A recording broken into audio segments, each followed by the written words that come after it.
we're going to be talking about how to do market research for a new location for your private practice. So I'm in a storytelling mood this week. I told a story the other day, so I'm going to tell a story again today.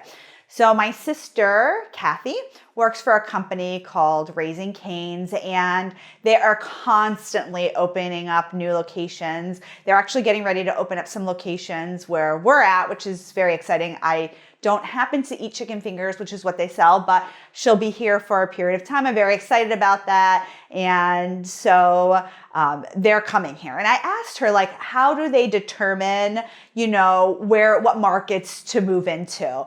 And she, said something that was pretty basic, they look at population and median income and space from other locations. And I was like, yeah, that makes sense. I think most restaurants have a similar model. They don't allow for, there's not a Panera here and then a Panera here and then a Panera here. It's not some other places that you see them right on top of each other. It's called, a zombie something or something like that, where you're not allowed to eat up the other, markets. And for private practices, I think that is so important that you do market research. I was telling her there are 3 things we look at, and that's what started the conversation. She's like, yeah, we look at something very similar. I think that's all companies. And I'm like, what's funny is I don't think a lot of therapists necessarily always look at this. So there are 3 things that I look for. I look at population. For a practice like mine, which is a very suburban type of practice, I'm looking for populations of around 100,000 people in the close local area. I know with that amount of people, there's going to be enough to feed my private practice. If you can get close to that number, that's probably a good number. Again, if that falls in line with your business model. If you are thinking about large metro areas, there's other things to look at, but you have to look at what kind of population is in those areas. If you are thinking about opening up in a more rural area, then you're going to have to shift maybe some of the ways that you market and some of the services you offer, maybe some of the insurances. So you don't have to just go off of population, but I think it's very important to look at population. The next thing that it's important to look at is median income. While we accept insurance, we do a fair amount of private pay. So we look for places that have a higher than average median income. That way, we know most everybody will have insurance because they have good jobs that provide health insurance, right? And that they would be able to use that insurance, and it's insurances that we accept. Now, we also know that people will probably at some level be able to afford private pay.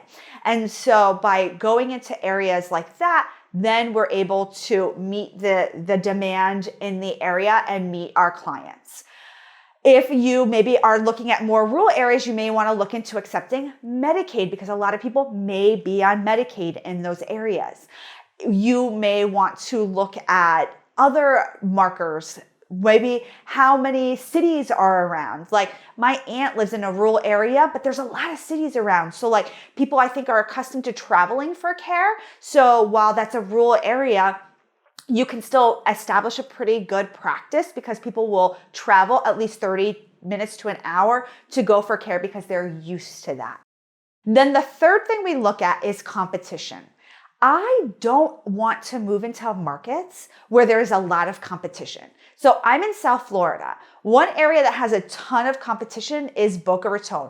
I can't tell you how many times people tell me to go into Boca, practice in Boca. People talk about Boca, so great for therapists. And it probably is. And I can't say it's completely off the table, but I know what's been really successful for my business plan is to go into areas that don't have as much competition, but have the income and have the population.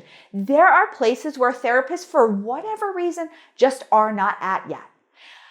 Since I've moved we're in Wellington, Florida now. When I came here, there weren't that many group practices. There were a few, but now there's a ton of group practices. A lot of people moved in and they're all full and we're full.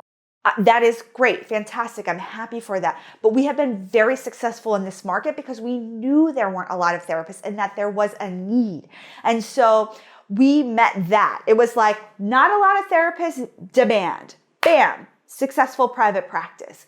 There are more ingredients that go into that. I'm going to talk about that in a minute and how we go in and try to capitalize on that. But we look for those three things. So when I look at those three things, then I do this next strategy. But first, I'm going to thank our sponsor, TherapyNotes. If you're looking for an electronic health record that's really full service, they have a free virtual option. You can do in office. You can bill insurance. You can take private pay. You can rent credit cards. You can do your paperwork directly through there. And what tops it off is they have excellent customer service. You can pick up the phone. You can give them a call and you can get the help that you need. So I highly recommend TherapyNotes for your electronic health record. When we go into a market, we're looking to dominate the Google map. We want to have the most amount of reviews in that area. We want to have the most optimized Google My Business listing.